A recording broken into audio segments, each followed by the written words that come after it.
Qu'est-ce que ça fait du bien de rentrer chez soi quand même et de voir toutes ces bibliothèques.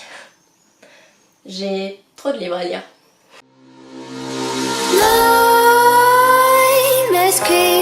While you and me repeat, this bittersweet heat is suffocating. Hey, coucou tout le monde, donc aujourd'hui on se retrouve dans une nouvelle vidéo et il s'agira de mes 5 sagas coup de cœur, comme vous l'avez vu dans le titre. Cependant je ne peux pas faire de classement car vraiment je n'arrive pas à les départager. Ces 5 sagas ont été des coups de cœur pour différentes raisons, elles m'ont touchée, elles ont été poignantes, elles ont été intéressantes, les sujets abordés sont touchants, prenants, addictifs, tout ce que vous voulez, et du coup je ne peux pas les classer car chacune à leur manière m'ont touchée et ont été un coup de cœur. Du coup je vous parle de 5 sagas, toutes maisons d'édition confondues. Je referai d'autres vidéos dans ce genre avec d'autres thématiques si ça vous intéresse, si ça vous plaît, si voilà. Du coup comme je le disais, je ne vais pas faire de classement, je vais vous parler des 5 sagas et on va commencer sans plus tarder avec la saga de Victor Dixon qui est Phobos. Du coup il y a 4 tomes principaux et un tome on va dire un peu un préquel, un complémentaire, je sais pas trop comment le dire. C'est un tome en gros qui raconte un petit peu les histoires des différents garçons. Car Phobos se déroule en fait dans l'univers de l'espace, plus précisément de Mars, et à la base c'est une émission de télé-réalité, on va dire ça comme ça. En gros c'est la NASA qui a été rachetée par une télé-réalité, on va dire ça comme ça, par le programme du coup Genesis, qui va consister à envoyer 6 garçons et 6 filles du coup de 12 pays différents sur la planète Mars. Ces personnes doivent avoir aucune attache avec la Terre, doivent pas avoir de famille, de copains, de tout ce que vous voulez, vraiment aucune attache, même pas financière, matérielle, rien. Et ils vont être sélectionnés comme ça, ils vont passer des petits castings, des petites épreuves, et ces 6 candidats filles et ces 6 candidats garçons vont être envoyés sur Mars dans 2 capsules différentes. Du coup d'un côté il y aura les 6 filles et de l'autre côté les 6 garçons. Et une fois par semaine, il me semble, ils vont se retrouver dans une capsule intermédiaire. En gros, il y a la capsule des filles, la capsule des garçons, et au milieu, il y a ce qu'on appelle... je sais plus comment on appelle ça exactement, mais en gros, c'est une capsule de verre, enfin je sais pas trop comment dire. En gros, au milieu, c'est tout en vert, on voit l'espace, on voit tout ce qu'il y a autour, ils voient tout ce qu'il y a autour d'eux, séparés par une vitre, un plexiglas, tout ce que vous voulez. Et du coup, une fois par semaine, une fille va rencontrer un garçon de son choix pendant 6 minutes. Et ils vont devoir trouver l'amour avec un grand A, du coup, dans le vaisseau avant d'arriver sur la planète Mars pour pouvoir se féconder, voir si la vie sur Mars est possible. Ils vont arriver dans une base, c'est la base Eden il me semble, et du coup durant tout ce voyage jusqu'à cette finalité il va avoir des péripéties, des romances, des découvertes, des mystères, vraiment tout. C'est un livre qui est vraiment palpitant, on est à fond dedans, on vit vraiment avec le personnage principal qui est Léonore, donc c'est une fille qui vient de France. Et voilà, on va suivre leur petite péripétie. Et du coup vous l'aurez compris, les thématiques de ce roman du coup c'est le voyage spatial, la découverte, voir la vie si c'est possible sur une autre planète, la télé-réalité, mais il y a aussi des questions de développement environnemental, voilà, développement environnemental, société, enfin c'est vraiment un univers qui est complet, complexe et qui est vachement trépidant. Je sais pas si ça se dit. Du coup voilà pour cette première saga. La seconde c'est Nil de Lynn Manson, publié chez Pocket Jeunesse.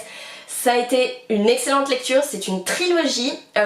C'est en gros des personnes qui sont absorbés mystérieusement et qui vont aller sur une île et sur cette île leur temps est compté et ils vont devoir, enfin ils ont un temps réparti pour sortir de l'île pour pouvoir vivre, sinon ils meurent, voilà. Simple et synthétique.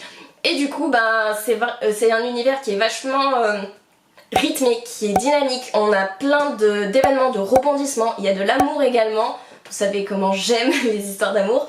Et voilà, c'est rythmé et au final on apprend pas mal de choses sur ce roman, on apprend la face cachée de cette île et c'est vraiment intéressant. C'est une saga aussi que je conseille, que j'ai adoré, que je compte bientôt relire et que Elise doit lire d'ailleurs.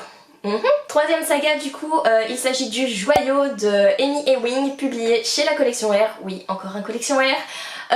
Dans cet univers du coup on va suivre Violette qui est une mère porteuse qui vit un peu dans, comment dire, à reculons de la société. En gros il y a 5 catégories, il y a le marais, la ferme, la fumée, le commerce et le joyau. Et du coup ben, les filles du marais sont les seules à pouvoir, sont aptes du coup à se reproduire. Et du coup le joyau et le commerce, eux, ne peuvent pas du tout. Et c'est eux qui veulent des enfants, qui veulent se procréer. Sauf qu'ils ont droit à 2 enfants par famille. Et pour ça, ben, ils ont de l'argent parce que le joyau c'est le centre, c'est la capitale, c'est les plus riches, le commerce c'est la seconde classe mais c'est quand même des riches. Et du coup ils vont acheter des mères porteuses. Du coup dès qu'une personne a 16 ans, elle va pouvoir participer à la vente aux enchères qui va permettre au joyau et au commerce d'acheter ces mères porteuses. Et du coup ben, on va rentrer dans la société, dans la royauté, tout ce qui est manipulation, trahison, tout ce qui est, comment dire... Je sais pas comment le dire, mais je suis en train de le relire actuellement, donc je veux pas non plus tout vous spoil parce qu'il y a des mots que j'ai envie de dire. Mais en gros, il va avoir des complots, voilà, si on peut dire ça, pour telle ou telle raison. C'est varié, il y a plusieurs intrigues dans l'histoire. Mais du coup on n'est pas perdu malgré toutes ces intrigues et tout, et c'est vachement prenant, addictif comme histoire. Et voilà, je pense que j'ai fait le tour, je pense que j'ai bien résumé sans trop en dire non plus, et voilà. Ensuite, 4e saga que j'ai beaucoup aimé, c'est Le Labyrinthe de James Dashner. J'ai été un petit peu déçue des films, surtout du second, mais les livres, c'est des pépites. Sincèrement, on est à fond dedans. En gros, c'est des jeunes qui, de temps en temps, vont rentrer dans un bloc, un blocus, enfin je sais pas comment dire, c'est pas un bunker, c'est vraiment un bloc, c'est, comment ils appellent ça déjà? J'ai mangé le nom. En gros, ils sont dans un espèce de labyrinthe, ils sont au centre de ce labyrinthe et ils rentrent par le sous-terre en gros. Et ils vont arriver du coup dans cette prairie, parce qu'on va dire ça comme ça. Et ils ne savent plus leur nom, plus leur prénom, ils n'ont aucun souvenir ni rien. Mais ils reviennent petit à petit et du coup ils vont essayer de sortir de ce labyrinthe par tous les moyens. Mais ils vont apprendre que à l'extérieur c'est un véritable enfer. Et ils vont apprendre aussi pourquoi ils ont été mis dans ce labyrinthe. Il va avoir des dangers, de la course-poursuite, des révélations. Pareil, il va avoir des manipulations, il va avoir de la maladie, je vais pas trop vous en dire. Il va avoir des décès aussi, de l'amour. Mais j'ai adoré cette saga, c'est vraiment... Pareil que toutes les autres, ça nous fait passer par plein d'émotions, on est à fond dedans, c'est dynamique, c'est rythmé, c'est... Vraiment c'est ce que je recherche dans une saga et du coup bah, c'est ce qui... Enfin c'est le point commun du coup entre déjà les 4 que je vous ai présentés. Et ben voilà. Et du coup 5e et dernière saga où ça a été un réel coup de cœur, ça a été La 5e vague de Rick Yancey, publiée chez La Collection R encore. Celle-là par contre j'ai de vagues souvenirs parce que c'est l'une des premières sagas que j'ai lues quand j'ai commencé à lire, donc du coup voilà.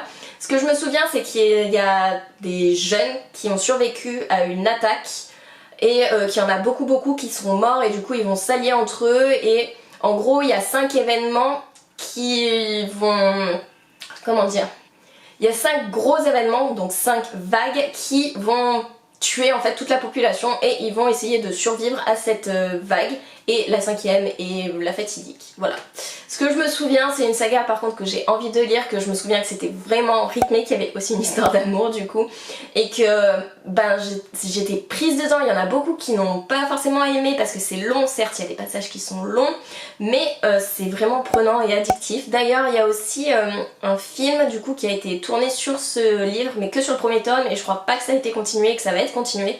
C'est dommage. Après le film a été aussi lent que le livre du coup. J'ai trouvé le film beaucoup plus lent quand même que le livre, mais bon, ça se ressemble un petit peu. Et du coup c'est pour ça je pense que ça n'a pas plu au public et que du coup ben, ce n'est pas reconduit. Donc voilà pour mes 5 sagas coup de cœur. J'espère que je vous les ai assez bien vendus quand même. Il y en a certains que mes souvenirs sont beaucoup plus frais parce que bah, soit je les ai relus, soit parce que c'était vraiment marquant, soit qu'ils ont été... des lectures récentes, parce que comme je vous dis la 5e vague ça doit faire au moins 5-6 ans que je l'ai lu, donc du coup ça remonte dans ma tête, mais voilà, ça remonte dans les années, mais du coup voilà, je sais que je l'avais adoré et je sais qu'il n'a pas été détrôné quoi, qu'il fait partie vraiment des 5 sagas coup de cœur que j'ai eu. Et du coup ben cette vidéo est terminée, j'espère qu'elle vous a plu, je vous dis à la prochaine vidéo et je vous fais des bisous, bye.